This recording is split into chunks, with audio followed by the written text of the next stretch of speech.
अब हलीम के टेस्ट को और अच्छा करने के लिए इसके ऊपर हम देसी घी डाल देंगे और कुछ काजू के टुकड़े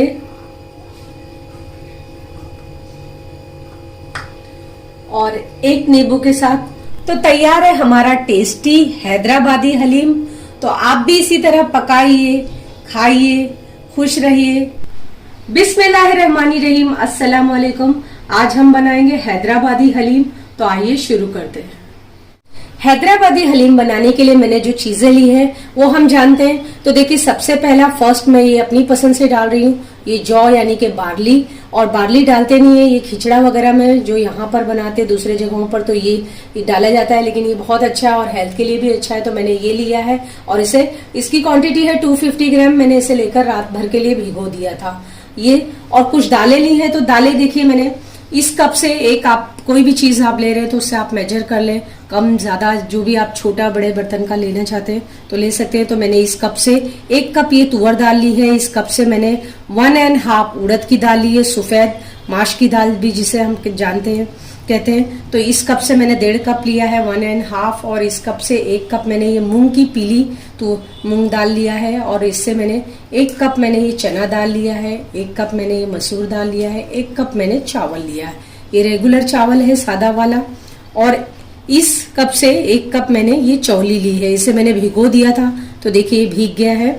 और इसके अंदर हैदराबादी हलीम के अंदर देखिए हम दलिया वगैरह यूज करते हैं। जैसे इससे थोड़ा मोटा वाला अगर हम खिचड़ा बनाते हैं या वो बनाते हैं तो देखिए इस तरह मोटा वाला हम इस्तेमाल करते हैं। तो हम ये मोटा वाला नहीं, हम इसके अंदर उससे थोड़ा सेकंड साइज, जो फर्स्ट साइज होता है, हम ये मोटा वाला ये इस्तेमाल करेंगे। ये आसानी से गल जाएगा और इसमें हमें भिगाने की जरूरत नहीं होती है। तो अब ये सब चीजें हम एक अलग कुकर में बॉईल कर लेंगे। और जो मटन हमने रखा है, मटन हमारा है, मटन की क्वांटिटी 1 kg है। तो हम 1 kg मटन का, और ये 250 ग्राम है, ये 250 ग्राम है और दालें भी 250 ग्राम है। यानी दाल हमारा और ये सब मटेरियल मिलाकर हमारा 1 kg में 250 ग्राम कम है, यानी 750 ग्राम है ये हमारा टोटल। और 1 kg मटन है।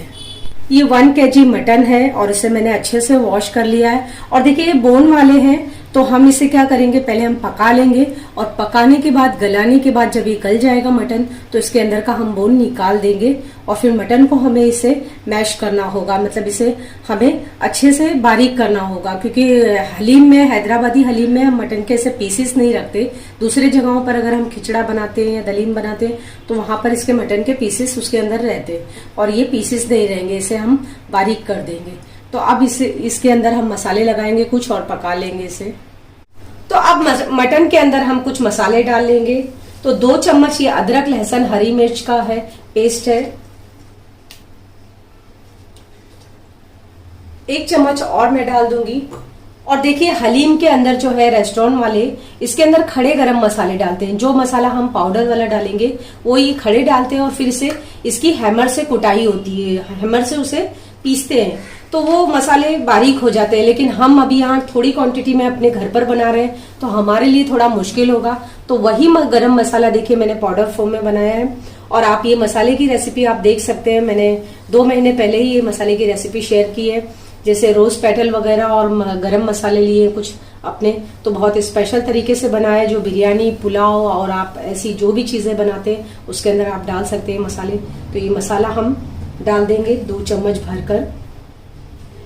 और देखिए हलीम में हल्दी वगैरह नहीं डाली जाती है, लेकिन हम कैसे बनाएंगे, अब घर पर बना रहे हैं तो थोड़ा हमें कलर चाहिए तो हम हल्दी पाउडर भी डालेंगे। रेस्टोरेंट वाले हल्दी पाउडर वगैरह नहीं डालते। और हम इसमें थोड़ा कलर के लिए 1 चम्मच भरकर ये कश्मीरी लाल मिर्च भी डाल देंगे एक अच्छे कलर के लिए। इसके अंदर हम हरी मिर्च डाल देंगे, हमने पीसा हुआ भी डाला है और इस तरह अख्खा भी डाल देंगे। और हरा धनिया, और बस पानी डालकर हमें गोश्त पका लेना है, मटन को पका लेना है। मसालों को इस तरह हम हाथ से लगा लेंगे मटन के अंदर। और अब बस मटन को गलने के लिए हम थोड़ा सा इसके अंदर पानी डाल देंगे। मटन के अंदर हम पानी डाल देंगे और ये हमने 1 गिलास तक डाला है। और देखिए मटन को हमें अच्छी तरह से गलाना है, इसलिए जितना भी टाइम लगे, आप अगर अपने घर में जब भी बना रहे हैं तो आप मटन या पानी के ऊपर भी डिपेंड होता है, तो आप पूरी तरह से अच्छी तरह से गला लें, क्योंकि हमें इसे मैश करना ही होता है। तो ये इतना गल जाए, इतने अच्छे से गल जाए कि हमें इसे पूरा बारीक करना होता है, मैश करना होता है।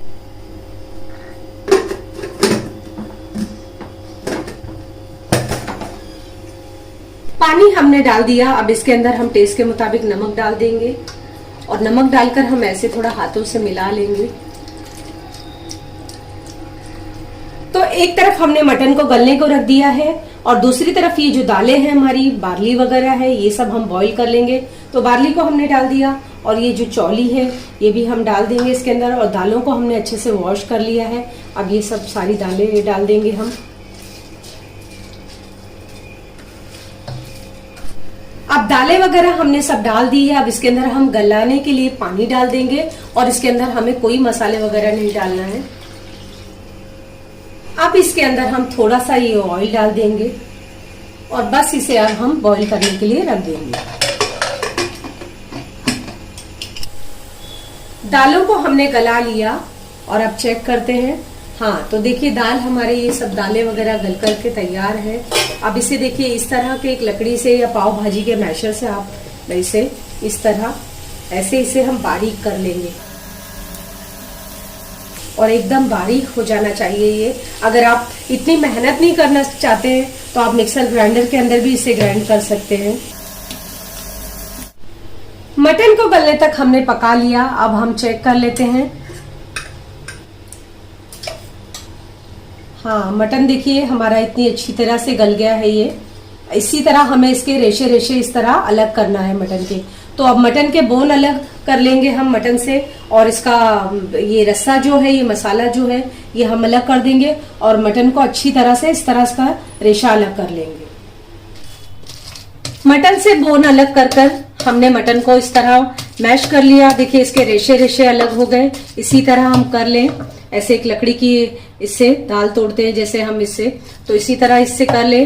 अब सब चीजें हम मिला लेंगे और देखिए ये जो दालें वगैरह थी ये सब भी हमने इसे ग्राइंड कर लिया है थोड़ा बारीक के लिए। तो अब इसे भी हम अच्छे से सब एक साथ में मिला लेंगे। अब इसके अंदर जो मटन को हमने मैश कर रखा है ये डाल देंगे।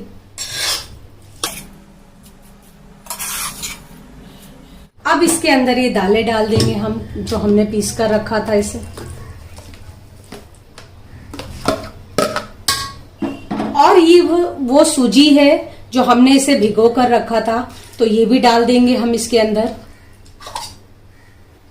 और 2 बाउल हमारा तैयार हुआ है ये, तो ये दूसरा भी हम डाल देंगे इसके अंदर। ये वही दाल है जो हमने पकाया था इसे धोकर। तो पीसने के बाद ये इसकी क्वांटिटी इतनी ज्यादा हो गई कि हमें 2 अलग अलग बाउल में रखना पड़ा। और अब इसके अंदर जो हमने इसका शोरबा रखा था, इसकी यखनी रखी थी जो मटन की पकाया था, इसमें ही फ्लेवर है, तो अभी ये इसके अंदर हम डाल देंगे। और इसके अंदर हम देखिए, हम यहाँ मुंबई में या कोई और अलग जगह पर जब हम बनाते हैं तो खिचड़ा बनाते हैं तो प्याज वगैरह उस पर बिरिस्ता फ्राई करके डाला जाता है, खाया जाता है। लेकिन हैदराबादी हलीम में बिरिस्ते को इसके अंदर डाला जाता है, तो ये बिरिस्ता हम इसके अंदर डाल देंगे। और ये सब चीजें डालकर हमें मिलाकर पकाना होता है। तो अब ये सब हम डाल देंगे। और ये पुदीना और हरा धनिया है, इसे मैंने पहले ही धोकर काट लिया था। और मटन को बॉईल करते वक्त हमने नमक डाला था और दालों के अंदर हमने नमक नहीं डाला था, तो अब टेस्ट के मुताबिक हम इसके अंदर नमक डाल देंगे।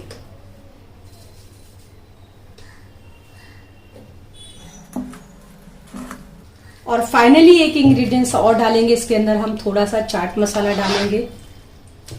पहले हम सब चीजें मिला लेंगे।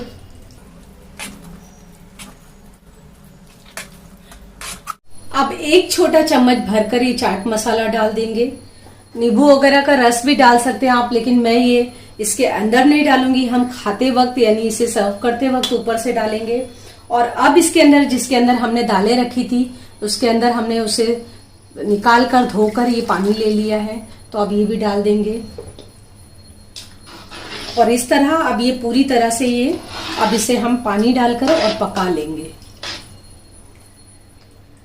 और देखिए इसमें देसी घी भी जाता है, लेकिन हमने जो मटन यूज किया है उसके अंदर से उसका फैट निकला है, तो फ्लेवर है ये, तो अब हम अलग से इसके अंदर नहीं डालेंगे। लेकिन आप डाल सकते हैं, जब आप ये अगर रेसिपी बनाएंगे तो आप डाल सकते हैं। हम इसे सर्व करते वक्त ऊपर से डालेंगे।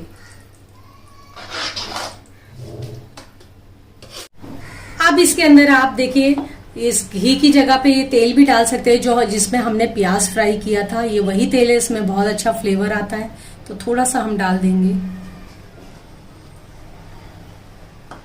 और इसे देखिए हमें कंटिन्यू चलाना है। आप चाहे तो थोड़ा सा ऐसे बंद भी कर सकते हैं, ऐसे बंद रखकर भी ऐसे चलाइए, लेकिन एक्टिव रहकर चलाइए क्योंकि नीचे पकड़ लेगा। पहले हम स्पून से चला रहे थे, फिर हमने इससे चलाना शुरू किया। इस तरह ये नीचे लगेगा नहीं इसके। और ऐसे हमें फुल फ्लेम पर इसे पकाना है। 20 मिनट्स यानी कि 20 मिनट इसे हमने फुल फ्लेम पर पका लिया। और देखिए पक करके तैयार है सर्व करने के लिए हमारा हैदराबादी हलीम। तो अब फ्लेम बंद कर देंगे और हम निकाल लेंगे इसे।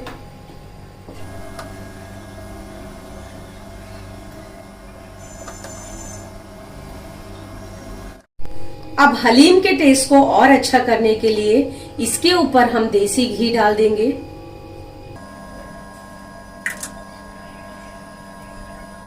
और कुछ काजू के टुकड़े।